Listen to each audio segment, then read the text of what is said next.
we want to talk about what might be termed expectational change stress management and resolution protocols. So humanity, and we're going to go in depth on expectational cycles and processes today. So our dynamic of expectation that we hold as human beings, whether we realize it or not, creates our future. So if you tend to argue with a family member, argue with a spouse, or argue with your boss about things, or people tend to interact with you in repetitive ways, either judgmentally, critically, negatively, or positively, does it make sense that you then tend to expect that they will operate that way in the future? You project it onto them. Now that creates very potentially challenging and limiting results in dynamics, because if we expect another person into being angry at us, like we say, well, they were angry at me yesterday for this, therefore they're going to be angry at me today for the same thing. Is that other person going to feel that expectation from you? And if they want to meet your expectations at a subconscious level, are they going to go ahead and get angry at you, even though you don't want them to consciously, you don't want them to be angry with you, and you do expect them to?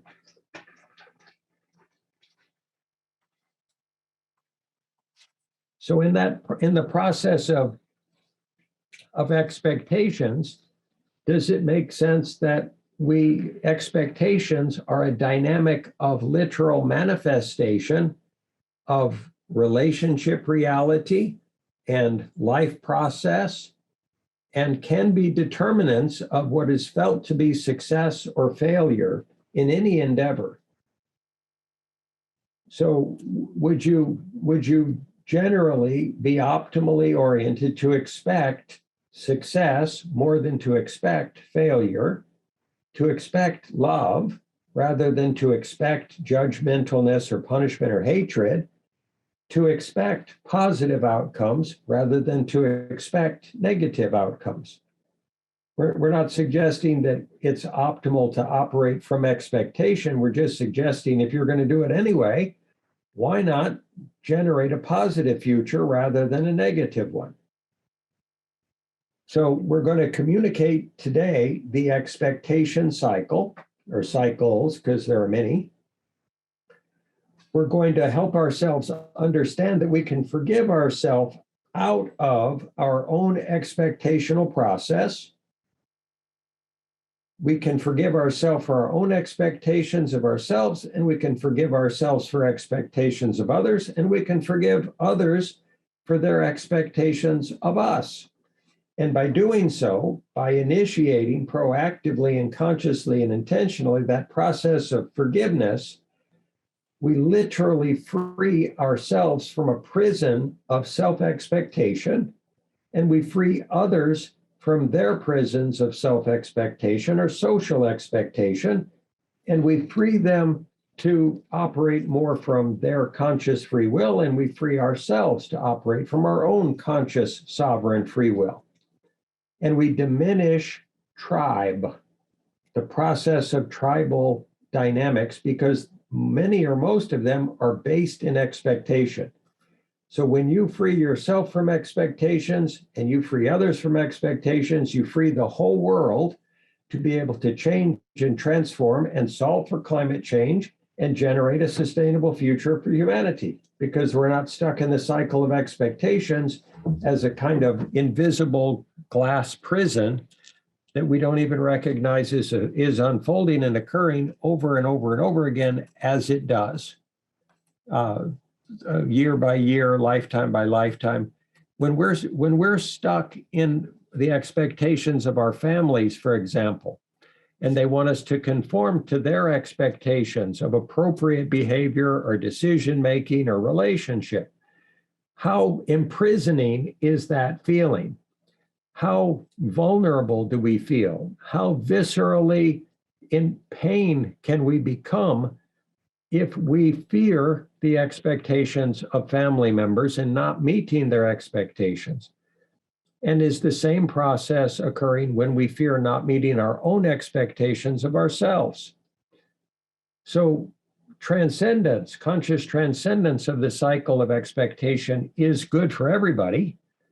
And it is often assumed to be a necessary way of keeping everyone, policing everyone else's decisions and activities and values and behaviors so that we remain good people and so that we don't act out in detrimental ways.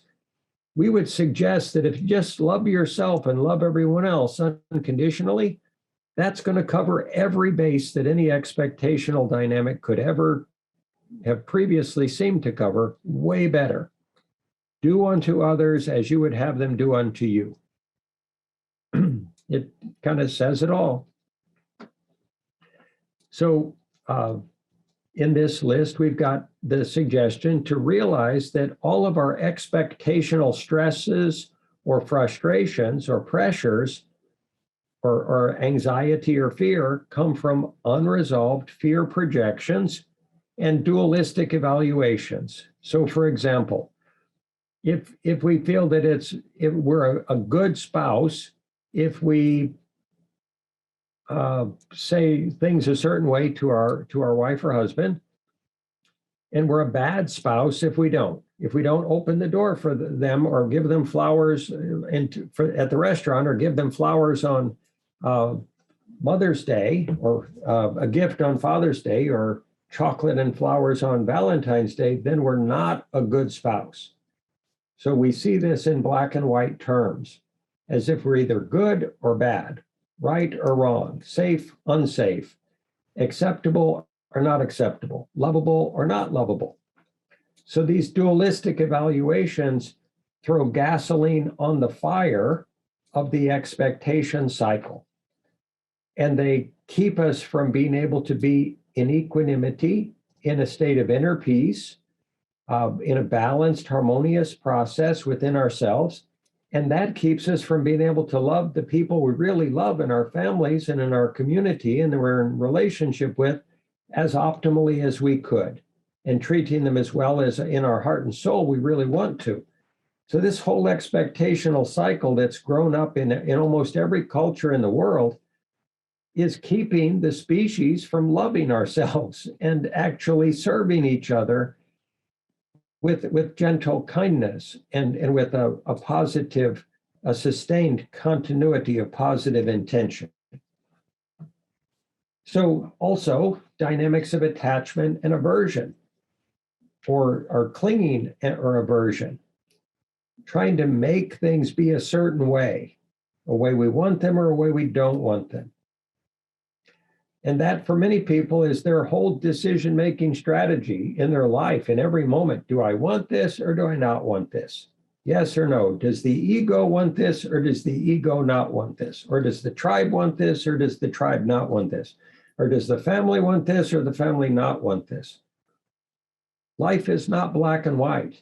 Life is not that cut and dried and or that clear. And in our attempts to feel safe and better, we try to make it black and white so we can feel safe.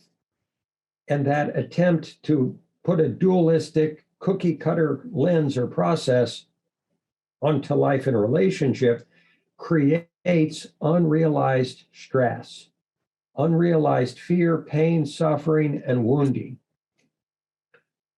So if we release all attachment and release all aversion, then we can live in equanimity. Then we can have peace in our heart and soul on a continuous basis, and we can be free and liberated to be the best human being and soul we could possibly be in any lifetime and serve humanity optimally, serve spirit, and serve our own souls. If we can keep constant faith that our soul, the goodness of our soul and the positivity of the powerful conscious choice we have and our capacity to love unconditionally is real and true, and that we're going to make our choices from there, and we choose to operate always from our soul and from unconditional love and consciousness, and we realize that's always our best choice, and we always choose that and prioritize it first and always, then we'll always get the best results. In every choice, in every relationship, in every conversation, in every in every effect we have in the world, if it comes from our heart and our soul and consciousness, it'll be the best we can ever do. And so there's no reason for self-judgment about any of our choices because we've done the best we could possibly do all the time, and we're always getting better. And the last item on this list is the realization that this approach will always help the world, the people you love, humanity, future generations, solutions to climate change. It'll always help more than any other approach that any of us could ever take or envision or formulate or contemplate. If we're operating in unconditional love and surrender to spirit, will be our most empowered, positive, constructive, loving, caring, kind, compassionate soul or self.